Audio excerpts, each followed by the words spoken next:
ಅಲ್ಲ ರೀ, ಅವ್ನು ಯಾವ ಸೀಮೆ ನಿಮ್ ಮಾಲೀಕ ರೀ? ಒಳಗಡೆ ಪೆಟ್ರೋಲ್ ಇದೆ ಅಂತ ಕೇಳಿದ್ರೆ ವೆಲ್ಡಿಂಗ್ ಮಾಡು ಅಂತ ಹೇಳ್ತಾನಲ್ಲ. ಪೆಟ್ರೋಲ್ ಇದ್ರೆ ಒಳಗಡೆಗೆ ಮೇಲೆ ಹತ್ಬಿಟ್ಟು ವೆಲ್ಡಿಂಗ್ ಮಾಡು ಅಂತ ಹೇಳ್ತಾನೆ.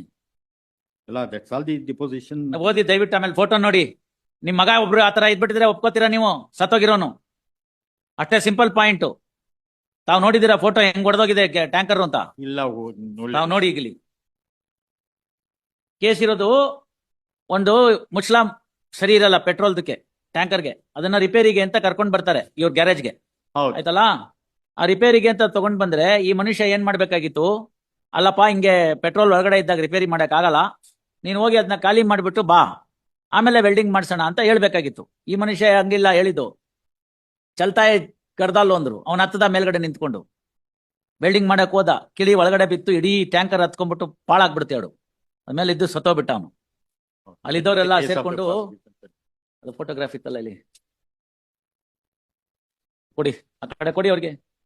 ತಾವ್ ನೋಡಿ, ಇದೆಲ್ಲ ಒಪ್ಕೊಳ್ಳೋದಾದ್ರೆ ಒಪ್ಕೋಬಹುದು, ಇದನ್ನೆಲ್ಲ ಹಿಂಗ್ ಒಪ್ಕೊಂಡ್ಬಿಡ್ಬೋದು ಅಂದ್ರೆ ಒಪ್ಕೊಂಡ್ಬಿಡ್ಬೋದು.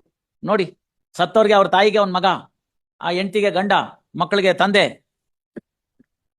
ಅವ್ನ್ ಸತ್ತೋದವನ್ಗೆ ಬೆಲೆ ಇಲ್ಲ. ನಿಮ್ ಗ್ಯಾರೇಜ್ ಅಲ್ಲೇ ಕೆಲಸ ಮಾಡ್ತಿದ್ದವನು.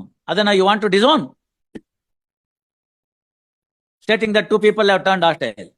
ಅವನ್ಗೆ ನೋಡ್ಬೇಕು, ಅಯೋಗ್ಯಂಗೆ. ಅವ್ನ ತಮ್ಮನ ಅಣ್ಣನ ಸತ್ತಿದ್ರೆ ಹಂಗೆ ಹೇಳ್ತಾ ಇದ್ನ, ಅಯೋಗ್ಯ. ನಾನು ಹೇಳಕ್ಕಿಲ್ಲ ಸರ್.